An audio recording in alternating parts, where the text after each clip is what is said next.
महाराष्ट्र.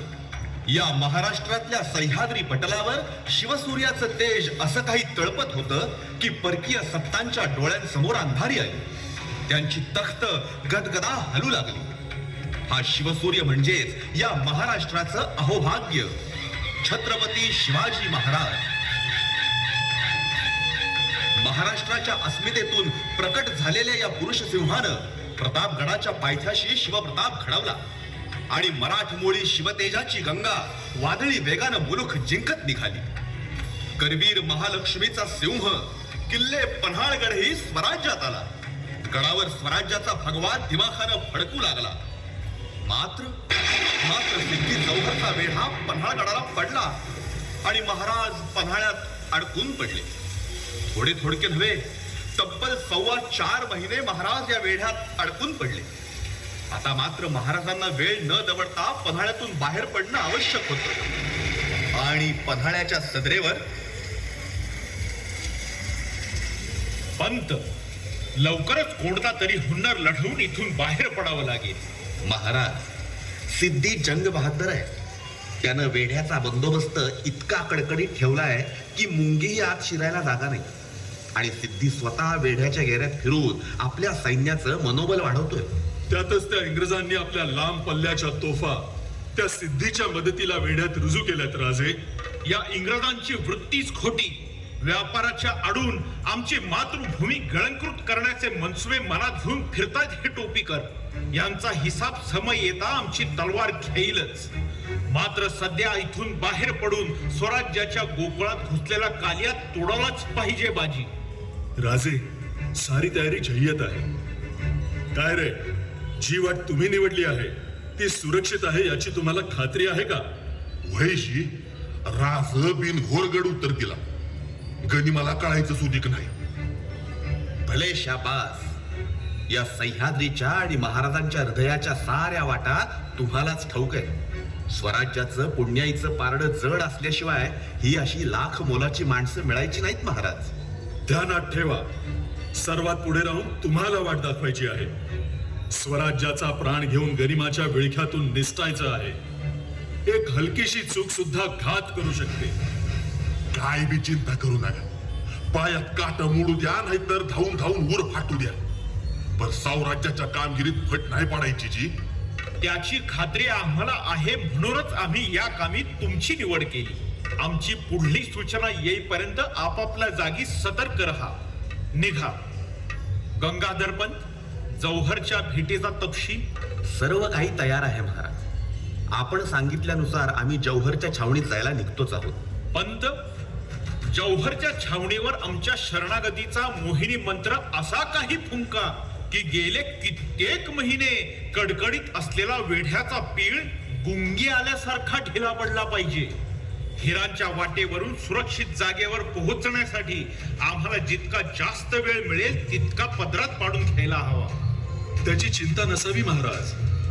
आपल्या बरोबर बांदलांची कडवी सेना असेल आणि सिद्धीला गुंतवण्याची पण आम्ही तयारी करून ठेवली आहे. म्हणजे शिवा, बाजी, हा तर शिवा आहे ना? हे तुम्हा आम्हाला ठाऊक आहे राजे. मात्र सिद्धीसाठी हा शिवा म्हणजेच शिवाजी महाराज आहे. आपण पन्हाळ्याच्या वाटेवर असताना शिवा आपल्या वेशात सिद्धीच्या छावणीत सिद्धीला तहाच्या बोलण्यात गुंतवून ठेवेल. तोपर्यंत आपण वेगाने आणि निर्धास्तपणे पुढची वाट चालावी. आणि सिद्धीला कळेल तेव्हा काय बाजी? तवा काय, सिद्धी चिडल, आमच्या छाताडातून त्याची तलवार आरपार करल. पण राज, तुमच्या या शिलेदारावर विश्वास ठेवा. तुमचा माग त्या सिद्धीला नाही कळू देणार ह्यो शिवा. इतकं सोपं नाही ते शिवा. हे असं शत्रूच्या गोटात मरण वाट बघत असताना आमच्या जीवलगांना आम्ही तिथं धाडलं तर शिवशंकर हसेल आमच्यावर. आणि आमच्या राजाला मरणाच्या धाड्यातनं बाहेर नाही काढलं तर माय भवानी कोपल आमच्यावर. नियतीनं मरणाच्या दारात उभं करून जगण्याचा सोहळा करण्याची दिलेली संधी आम्ही सोडणार नाही. जाऊ द्या मस्त. सिद्धीनं आमचा जीव घेतला तरी बी आम्ही शिवशंकराच्याच पायाशी जाणार आहे राज. आमच्या राजाच्या पायी देवाचं रुसणं भी कबूल आहे आम्हाला. राजे, विनंती आहे, आता ठरल्या योजनेत बदल नको. शिवा, प्रत्येक पाऊल सावधपणे टाक. शिवा, भोसले कुळाचा हा दागिना पाहून सिद्धी नक्की फसेल. या कवड्याच्या माळेला आणि स्वतःला जपा. पांढर पाण्याशी आम्हाला येऊन मिळा. आई भवानी, स्वराज्याच्या साऱ्या पुण्याईचा हिशेब तुझ्या पायाशी आहे. यश दे, यश दे. जय भवानी. निघायची सारी तयारी झाली होती. गंगाधर पंतांनी आपलं काम चोख केलं होतं. शिवाजी राजा शरण येणार या बातमीनं सिद्धी जौहरचा वेढा बेफिकीर बनला होता. वाटाड्यांनी आपली कामगिरी पार पाडली होती. पन्हाळ्यावर 2 पालख्या निघण्यासाठी सज्ज होत्या. रात्रीचा अंधार वर चढत होता. वारा घोंघावत होता. लवकरच वादळासह पाऊस कोसळण्याची चिन्ह दिसत होती. भवानी मातेचं दर्शन घेऊन महाराज निघाले. सगळ्यांची छाताडत धडधडत होती. शिवा काशीच्या पालखीनंही आपला तळ सोडला आणि सिद्धीच्या गोटात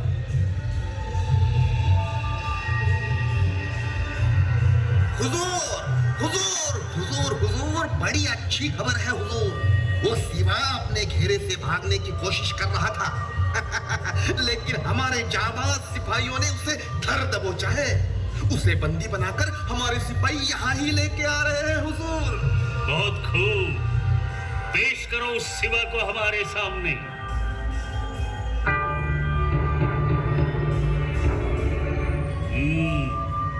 क्यों सिवा, एक तरफ अपने पंडित से हमें कहलाते हो कि तुम हमारे मातहत बनना चाहते हो और दूसरी तरफ भाग निकलते हो.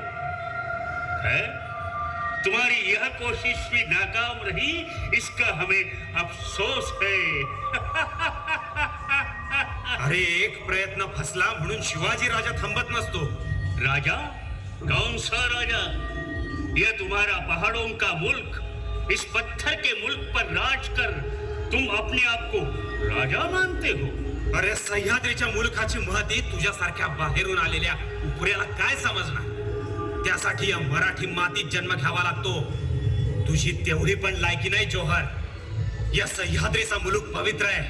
त्यावर कब्जा करणं तुझ्यासारख्याचं काम नाही. नादानी करशील तर मारला जाशील.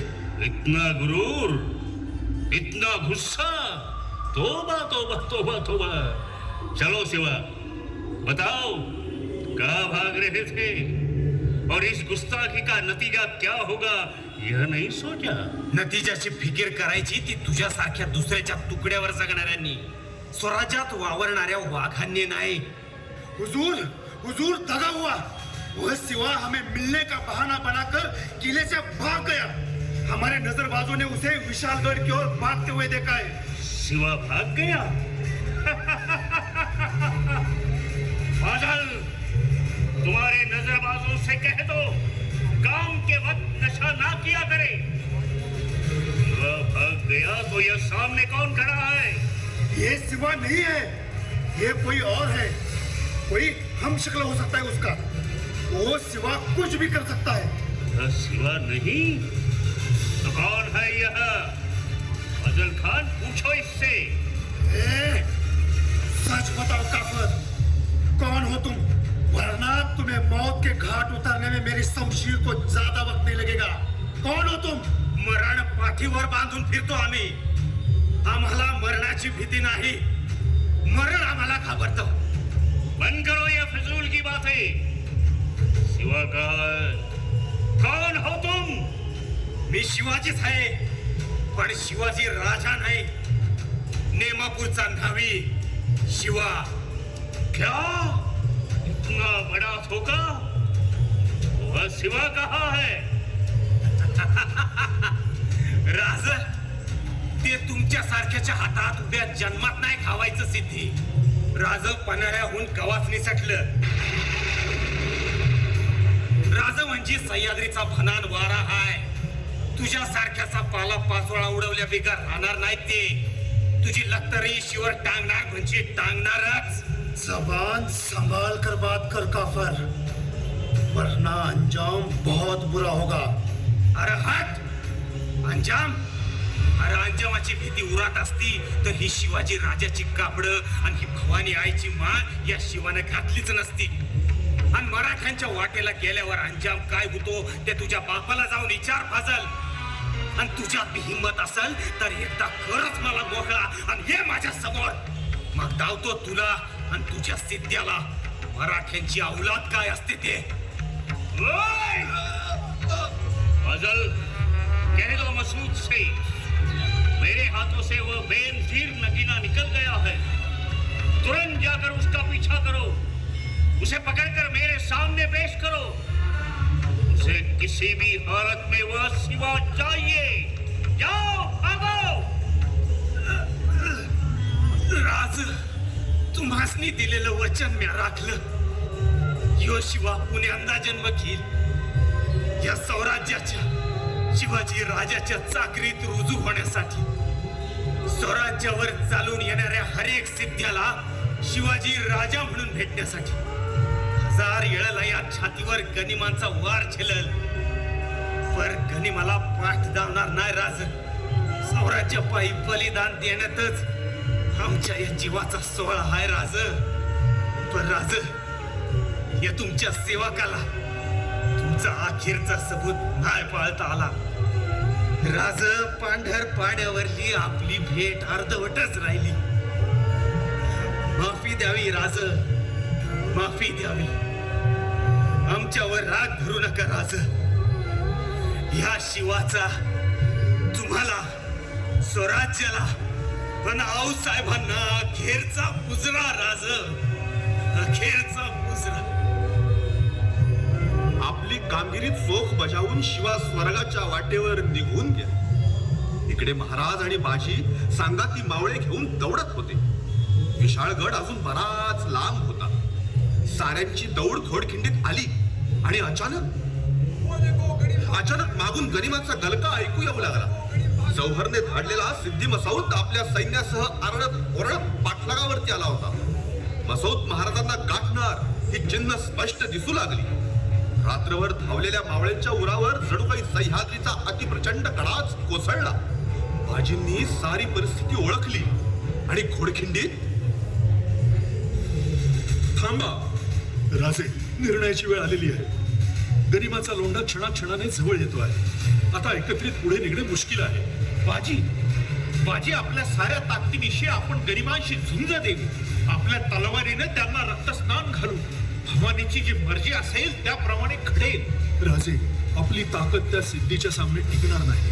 आपला मावळा अक्षरशः कर्दळीसारखा सपासप कापला जाईल. मग बाजी, यावर एकच उपाय आहे. आपण निम्म्या मावळ्यांच्या सांगाती विशाळगडाच्या रोखाने पुढे निघा. तुम्हा साऱ्यांना असं मरणाच्या खिंडीत सोडून मी पुढे जावं का? स्वराज्यासाठी राजे, स्वराज्यासाठी. ही पुढची झेप तुम्हाला घ्यावीच लागेल. व्यर्थ वेळ दवडण्यात काहीही हशील नाही. निघा राजे, निघा. बाजी, हे म्हणजे मृत्यूला मिठी मारणं. हजारोचं सैन्य आमच्या मुठभर मावळ्यांवर तुटून पडेल. जीवाची पर्वा नाही राजे. उद्याचा स्वातंत्र्याचा सूर्योदय बघायचा असेल तर ही काळ रात्र संपवावीच लागेल. यासाठीच आम्ही या खिंडीत उभे ठाकू. आमच्या देहाच्या चिरफळ्या उडाल्या तरी गनिमाला या खिंडीतून पार जाऊ देणार नाही. किती काळ बाजी, किती काळ निभाव लागणार? राजे, तलवार किती काळ चालते याहून ती कोणावर चालते आणि कोणासाठी हे जास्त महत्वाचं. इतिहासही याच गोष्टींची साक्ष देतो. आम्ही रक्ताच्या शेवटच्या थेंबापर्यंत आणि उरातल्या शेवटच्या श्वासापर्यंत झुंज देऊ. आपण जलद गतीने निघावं. निघा राजे, निघा. बाजी, बांधन, आम्ही आपल्या साऱ्यांची विशाळगडी वाट पाहतो आहोत. आम्ही गडावर पोहोचताच इशारतीच्या तोफा वाजवू. त्या ऐकता क्षणी तुमच्या समशेरी म्यान करून विशाळगडाकडे निघून या. येतो आम्ही. जय भवानी. गड्यांनो, आई विंजाईची आण आहे आपल्याला. त्या गनिमाला आपला राजा हवाय. तुमच्या तलवारीची सारी हौस फेडून घ्या. बिजलीच्या गतीने हत्यार चालवा. पण एकही गनीम या खिंडीतून पार जाता कामा नये. ह्या तुळजाभवानीचं नाव. तो बघा, गनीम आलाच. हर हर.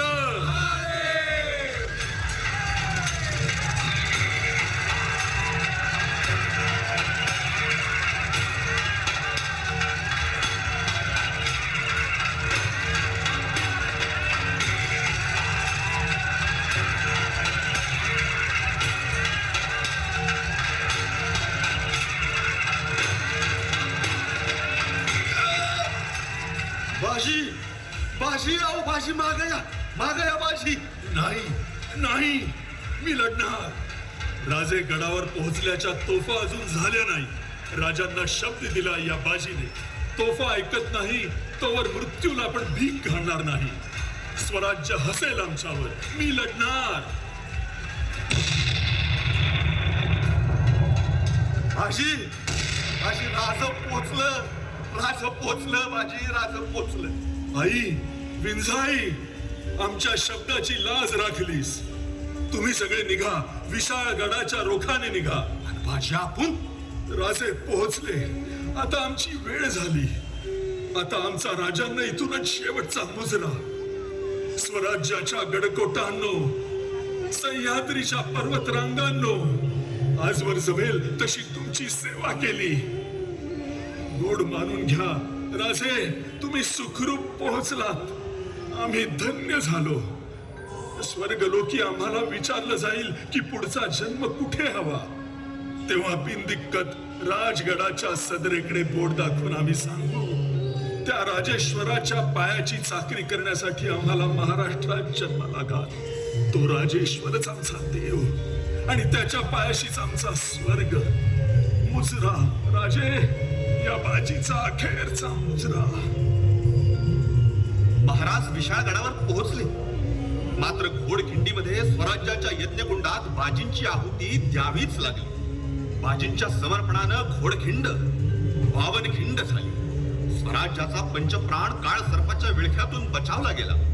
शिवानही स्वराज्यासाठी, शिवबाराजांसाठी हसत हसत मरणाला मिठी मारली.